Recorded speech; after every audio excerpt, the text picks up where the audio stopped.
Imagina uma cena que parece saída direto de um filme de ficção científica. Uma nave triangular, gigantesca, escura, flutuando em silêncio total acima da Terra. Quase uma imagem assustadora. Totalmente. E, de repente, ela libera um enxame de caças que rasgam o vácuo. Só que, bom, isso não é um filme. É o conceito de um projeto militar chinês que viralizou, o Luaniao. E é exatamente essa imagem que a gente vai, desmontar hoje, peça por peça, com base no que a própria mídia estatal chinesa divulgou em fevereiro de 2026. A gente vai mergulhar a fundo nisso. E a grande pergunta é, isso é um salto tecnológico real ou é uma peça de propaganda e intimidação extremamente sofisticada? É a pergunta de $1 milhão, ou melhor, de centenas de bilhões. Boa. Então vamos do começo. O nome é Luaniao, certo? Exato, Luaniao. E a escolha do nome, olha, não foi nem um pouco por acaso. Tem um significado por trás. Tem, e é duplo. Na mitologia chinesa, o pássaro Luan representa harmonia, ordem, mas ao mesmo tempo representa um poder celestial imenso, quase divino. É o nome perfeito para uma arma que quer ser vista como guardiã e, ao mesmo tempo, uma ameaça. Perfeito? É uma declaração de intenções só no nome. Um nome bem poético para algo que, olhando os números, é um verdadeiro monstro da engenharia. As especificações são absurdas. Completamente. A gente está falando de uma estrutura de 242 metros de comprimento, mas com uma envergadura de asas de 684 metros. Sim, 684. Isso É quase 3 vezes mais largo do que comprido. E o peso de decolagem? 120 mil toneladas. 120 mil toneladas. Esse número é tão grande que, fica abstrato. Me ajuda a colocar isso em perspectiva. A melhor comparação é com o maior navio de guerra que existe hoje, o porta-aviões americano, o USS Gerald R. Ford. Certo. Ele tem uns 337 metros de comprimento, 78 de envergadura e desloca 100 mil toneladas. Ou seja, o Luaniao seria 20% mais pesado que o maior navio de guerra do mundo. Exatamente. E com um detalhe crucial. Ele não foi feito para flutuar no mar. A ideia é que ele flutue na borda do espaço. É uma ambição que beira a loucura. E pelo que eu entendi, não é um projeto isolado, uma ideia solta. Faz parte de algo muito maior, né? Sim, é a peça central. O Luaniao é a joia da coroa de um projeto estratégico chamado Nantianmen. Portão Celestial. Isso, um programa da estatal Aviation Industry Corporation of China. E o objetivo deles é bem claro: integrar a defesa aérea e espacial de um jeito que ninguém nunca fez. É a China falando para o mundo que não quer mais só competir, quer dominar. E para dominar esse novo campo de batalha, o posicionamento é tudo. Mas o pulo do gato desse projeto não é o espaço profundo, como a gente imagina. É um lugar bem mais perto, não é? É o ponto mais genial e talvez o mais perturbador de todo o conceito. Ele não foi projetado para o espaço sideral, que a gente considera acima dos 100 quilômetros, a linha de Kármán. E sim. A ideia é que ele opere na estratosfera, a uns 30 quilômetros de altitude. 30 quilômetros. Isso me parece um ponto ideal de propósito. Você está acima de todo o clima, da turbulência. Que já é uma vantagem operacional gigantesca. E imagino que também te coloque fora do alcance da maioria das defesas antiaéreas. Você pegou 2 dos 3 pontos cruciais.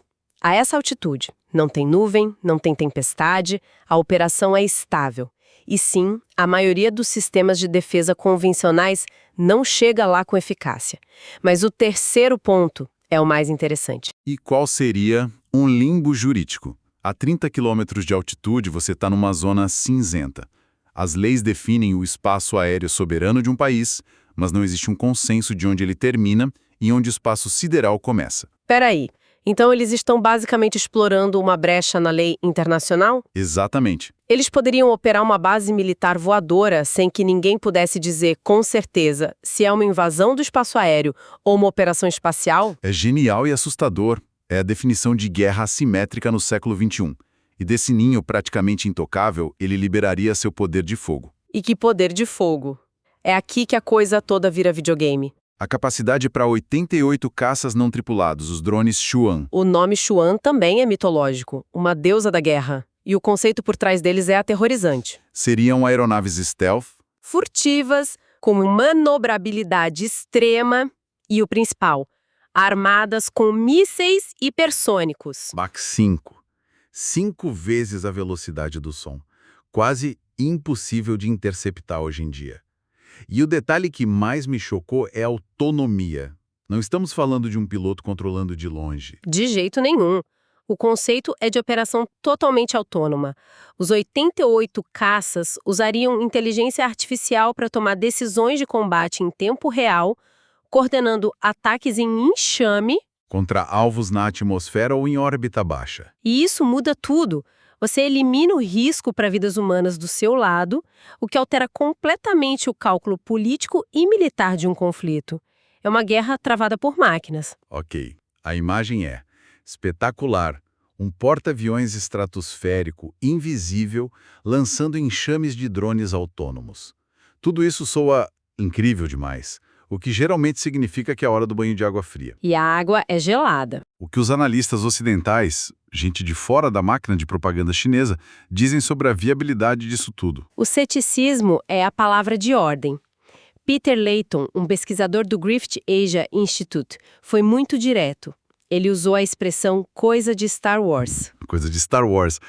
Imagino se os engenheiros estão preocupados com pequenas aberturas térmicas. Brincadeiras à parte, a crítica dele à propulsão é o centro do problema, não é? É o problema fundamental. Como se mantém 120 mil toneladas flutuando no ar rarefeito da estratosfera? Layton diz com todas as letras que a tecnologia de propulsão necessária para isso simplesmente não existe. Motores a jato precisam de muito mais ar do que tem lá. Motores de foguete consumiriam tanto combustível que seria inviável. Seria preciso um motor revolucionário que hoje só existe na teoria. Exatamente. E isso nos leva a um problema talvez ainda maior. Que é a logística. Henning Kraft, um diplomata e analista espacial alemão, foi ainda mais duro. Ele chamou o projeto de completamente realista no curto prazo. E por quê? O principal motivo que ele aponta é que a China está décadas atrasada em uma tecnologia crucial: foguetes reutilizáveis. A tecnologia que a SpaceX domina com o Falcon 9. A capacidade de lançar e pousar o foguete de volta, pronto para voar de novo. Isso. Para montar, abastecer e fazer a manutenção de uma estrutura como o Luaniao, você precisaria de dezenas, talvez centenas de voos super eficientes e baratos. A SpaceX já fez isso centenas de vezes. A China ainda está engatinhando. Então não é só construir a nave-mãe, é criar todo o ecossistema para sustentá-la. E eles não têm isso. E a lista de problemas não para aí, de jeito nenhum. Imagino. Kraft levanta outras questões gigantescas. Como você fornece energia para uma cidade voadora? Reatores nucleares. Como você dissipa o calor de todos os sistemas no ar rarefeito? E o lixo espacial. O maior pesadelo de qualquer engenheiro. Existem milhões de fragmentos em órbita, viajando a mais de 28 mil quilômetros por hora. O impacto de uma lasca de tinta nessa velocidade tem a energia de uma granada. Proteger uma área de quase 700 metros de envergadura seria um desafio monumental. Praticamente impossível com a tecnologia atual. Ok, então o cenário é: a propulsão não existe, a logística é inviável e tem uma série de outros problemas de engenharia sem solução. O que nos traz de volta à pergunta inicial. Se é tão irreal, por que anunciar? Exato. Por que criar animações, divulgar especificações? Isso parece menos um projeto de engenharia e mais uma operação de informação. E é aí que a gente sai da física e entra na geopolítica. E as análises convergem. Henning Kraft, o analista alemão, acredita que o anúncio tem um alvo muito claro: Taiwan. Uma forma de guerra psicológica. Exato. Projetar um poder futuro tão esmagador que possa desmoralizar qualquer tentativa de resistência. É uma mensagem de que eles estão pensando em capacidades que estão em outra dimensão. E não é a primeira vez que eles fazem isso, né? A China tem um histórico de anunciar superarmas. Exato. Cumpre um duplo propósito. Para o público interno, é orgulho nacional. Para os rivais, é intimidação. Força eles a gastar recursos para analisar uma ameaça que talvez nem exista. E tem outra camada nessa análise, que vem da Juliana S., do Instituto Alemão de Assuntos Internacionais e de Segurança. Sim, ela faz uma conexão muito interessante.